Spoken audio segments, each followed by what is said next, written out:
Hello, গত ভিডিওতে আমরা ইফ এলস স্টেটমেন্ট নিয়ে আলোচনা করছি। এই ভিডিওতে আমরা লুপ নিয়ে আলোচনা করব। লুপের মেইনলি হোয়াইল লুপের অংশটা নিয়ে এই ভিডিওতে আলোচনা করব। পরবর্তী ভিডিওতে ফর লুপ নিয়ে আলোচনা করব।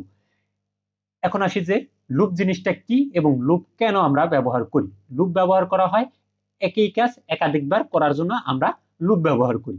ধরেন একটা লেখা, ধরেন হ্যালো লেখা, এটাকে আমরা 10 বার প্রিন্ট করতে চাই। এখন কি আমরা 10 বার print hello print hello print hello এভাবে লিখবো? না, অবশ্যই না। এটাকে একটা কন্ডিশনের মধ্যে ফেলাবো, যাতে আমরা একবার লিখে এটাকে 10 বার 20 বার 50 বার এগুলা আমরা প্রিন্ট করতে পারি। তার জন্য আমরা হোয়াইল লুপ ইউজ করব। তাহলে প্রথমে আমরা হোয়াইল লুপের স্ট্রাকচারটা দেখে নেই। হোয়াইল লুপের স্ট্রাকচারটা এমন থাকে, প্রথমে থাকে ইনিশিয়ালাইজেশন, তারপর থাকে হোয়াইল, তারপর একটা কন্ডিশন থাকে।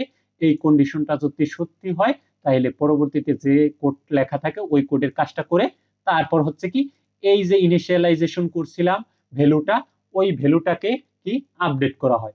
এক্ষেত্রে আপডেটের ক্ষেত্রে হয় 1 করে বাড়াই দিতে পারে, 2 করে বাড়াই দিতে পারে, তারপর হচ্ছে কি কমাই দিতে পারে। এটা হচ্ছে কি প্রোগ্রামের উপর নির্ভর করে কিভাবে আমরা সমাধানটা করব। ঠিক আছে, তাইলে আমরা যেহেতু চাচ্ছি যে কি একটা হ্যালো লেখাটা আমরা 10 বার প্রিন্ট করতে চাচ্ছি হোয়াইল লুপ ইউজ করে। তাইলে দেখেন প্রথমে হচ্ছে কি ইনিশিয়ালাইজেশন। ইনিশিয়ালাইজেশন অংশে আমরা হচ্ছে কি একটা ভ্যালু ইনিশিয়ালাইজেশন করব।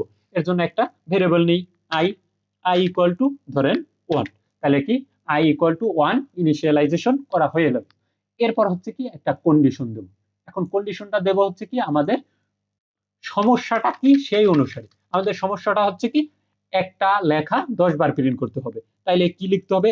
I less than equal to 10, অর্থাৎ 10 যতক্ষণ পর্যন্ত না হবে ততক্ষণ পর্যন্ত আমরা হ্যালো লেখাটা প্রিন্ট করব। তাহলে হচ্ছে কি এই কন্ডিশনটা যদি সত্য হয় তাহলে আমাদের কাজটা করব। কাজটা কি? আমাদের কাজটা হচ্ছে কি প্রিন্ট করা hello, print hello, H E double L O, hello. এরপর কি করতে হবে? আপডেট। আপডেটটা কি করব? ওই যে ইনিশিয়ালাইজেশন করলাম, এই যে আই ইকুয়াল টু 1 ইনিশিয়ালাইজেশন করলাম, এই ভ্যালুটাকে আপডেট করব। তাহলে আই ইকুয়াল টু দিলাম কি আই প্লাস 1, অর্থাৎ এক এক করে বাড়াই দিলাম। দেখেন এখন কি হচ্ছে ঘটনাটা। প্রথমে আই ইকুয়াল টু 1, তারপর এই জায়গা আসলো আই কি চেক করলো যে 10 এর থেকে ছোট, অবশ্যই 1 10 এর থেকে ছোট। তারপর কি হ্যালো লেখাটা প্রিন্ট করলো। এরপর কি করলো? আই এর মান 1 যোগ করে দিল, অর্থাৎ আই এর মানে এখন হইলো কত? 2। আবার কোথায় গেল? এই হোয়াইলের মধ্যে গেল, গিয়ে বললো কি যে দেখলো যে 2 কি 10 এর থেকে ছোট? হ্যাঁ, 2 ও 10 এর থেকে ছোট। তারপর কি আবার হ্যালো লেখাটা প্রিন্ট করলো। এরপর আবার আসলো 2 এর সাথে আবার 1 যোগ করলো, 3 হইলো, আবার চেক করলো। এইভাবে হচ্ছে কি 10 পর্যন্ত, যতক্ষণ পর্যন্ত 10 এর ছোট বা সমান হবে ততক্ষণ পর্যন্ত চেক করবে। চেক করে যদি কন্ডিশন সত্য হয় তাহলে কি হ্যালো প্রিন্ট করবে। যতক্ষণ পর্যন্ত 10 এর বড় না হবে ততক্ষণ পর্যন্ত হ্যালো প্রিন্ট করবে, অর্থাৎ হচ্ছে কি 10 বার প্রিন্ট করবে। এখন এই জায়গায় যদি আমরা 100 দিয়ে দিই 100 বার প্রিন্ট করবে, 5 দিলে 5 বার প্রিন্ট করবে। দেখেন আসলে আমরা দিছি 10, 10 বার প্রিন্ট করে কিনা। হ্যাঁ, এই দেখেন 10 বার হ্যালো লেখাটা প্রিন্ট হয়েছে। এখন আমরা ধরেন আরেকটা একটু ডিপের প্রবলেমে যাই।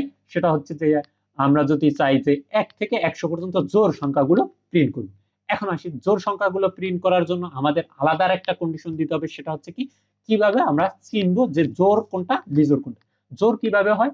যদি কোনো সংখ্যাকে 2 দিয়ে ভাগ দিলে ভাগশেষ 0 হয় তাইলে জোড় হয়। এই কন্ডিশনটা আমাদের দিতে হবে এই প্রোগ্রামের মধ্যে। তার জন্য কি করব দেখেন, এই জায়গায় একটা কন্ডিশন দিলাম কি ইফ, ও তার আগে আমরা যেহেতু 100 পর্যন্ত জোড় সংখ্যা বের করব, এর জন্য এই জায়গায় কত দেব? 100। এরপর ইফের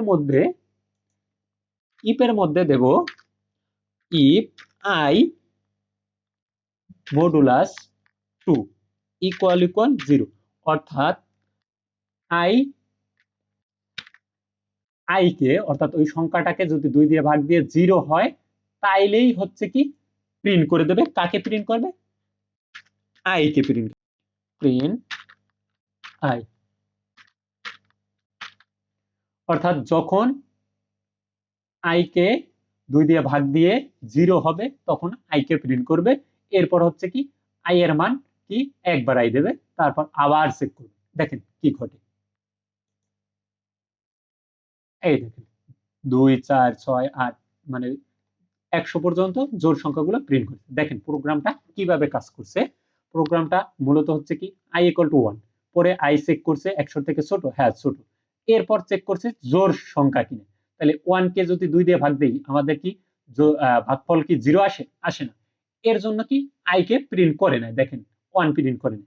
এরপর কি করছে, নিচে চলে আসছে, নিচে চলে আসে কি করছে, i এর সাথে 1 যোগ করছে, কত হইলো 2। আবার এখন হোয়াইল লুপের চেক করলো, 100 থেকে কি 2 ছোট? হ্যাঁ অবশ্যই ছোট। এরপর হচ্ছে কি i কে ওই সংখ্যাটাকে আমাদের কি মডুলাস করছে 2 দিয়ে। দেখেন 2 দিয়ে 2 কে মডুলাস করলে ভাগশেষ কি 0 আসে, 0 আসছে, তার মানে কি ওই i কে প্রিন্ট করছে। i ছিল কত 2, এই 2 কে দেখেন প্রিন্ট করছে। এরপর আবার কি 1 যোগ করছে, 3 হয়েছে। 3 কে আবার চেক করছে, কত 100 থেকে ছোট? হ্যাঁ ছোট, কিন্তু 3 কে 2 দিয়ে ভাগ দিলে ভাগশেষ 0 হয় না, এর জন্য কি প্রিন্টটা করে না, তার মানে 3 প্রিন্ট হবে না।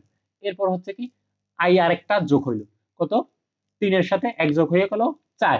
4 আবার চেক করলো 100 থেকে ছোট, হ্যাঁ ছোট। এখন আবার চেক করলো যে 2 দিয়ে ভাগ যায় কিনা, 4 কে 2 দিয়ে ভাগ যায়, হ্যাঁ ভাগ করলে 0 হয়, তার মানে কি 4 কে প্রিন্ট করবে, তাহলে 4 কে প্রিন্ট করবে। এভাবে হচ্ছে কি যতক্ষণ পর্যন্ত এই 100টা 100র বড় না হবে ততক্ষণ পর্যন্ত এরকম ভাগ করে চেক করবে, এবং যদি ভাগশেষ 0 হয় তাইলে প্রিন্ট করে দেবে। এইভাবেই হচ্ছে কি 2 থেকে 100 পর্যন্ত জোড় সংখ্যাগুলো প্রিন্ট করছে। এই হচ্ছে মোটামুটি হচ্ছে হোয়াইল লুপের কাজ। পরবর্তী ভিডিওতে আমরা ফর লুপ নিয়ে আলোচনা করব। ভিডিওগুলো সিরিয়াল বাই দেখবেন, তাইলে আশা করি পাইথনের সকল সমস্যাগুলো আস্তে আস্তে সমাধান হয়ে যাবে।